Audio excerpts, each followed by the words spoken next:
today. We have the first 2 American Muslim members of Congress. We have Muslims who are working in all the major media networks and who are shaping these industries. The Muslim community has been underrepresented in politics in general for a long time, and I think now is a little bit of a turning point where we're sharing ideas and getting engaged civically in a way that we haven't successfully in the past. When I ran for Congress, I was the first Muslim elected.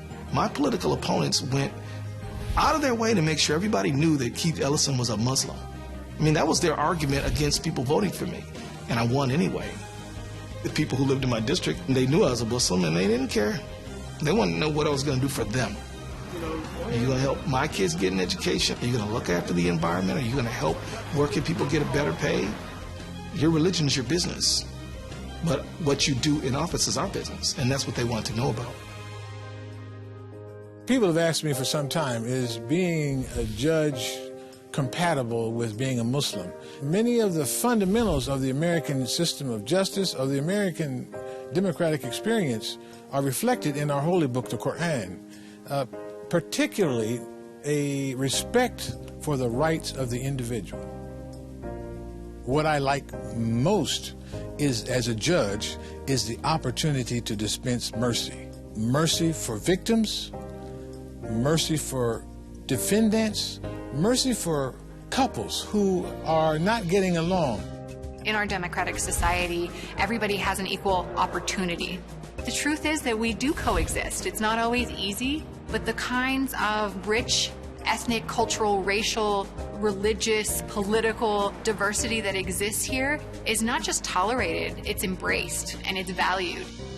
Yes, I've received discrimination as a member of Congress. I've had to put up with bigoted, unkind, unfair things. But if you have people doing good and being understanding and tolerant and inclusive, and you have people being bigoted and prejudiced, you know, which one are you going to choose? You know, my mother told me to water the flowers, not the weeds. So these people don't get on my nerves. I just keep on pushing through them. A lot of politicians legislate from personal experience, and when we are able to draw in a more diverse range of views, we're able to legislate in a way where everyone can benefit equally. Where I find my religion most alive these days is in serving others. It's in those moments when I can be doing the work of advocating and really living Islam. Last Ramadan, our taxi drivers got together for free rides as expressions of goodwill to people who need them. We do outreach in hospitals. We host Feed the Hungry programs, Feed the Elderly programs. So we're in Los Angeles, California, specifically in Koreatown, and we at the Islamic Center of Southern California. We're the only mosque that actually has a food bank in the LA County area. We do this every Saturday, and this is how, you know, we give back to the community. The people that come here are primarily Korean, Hispanic. We have whites and blacks, but the majority of individuals are non-Muslim.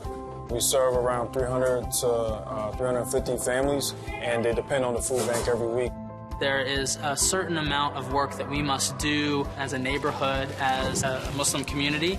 It is incumbent on each of us to get going serving others.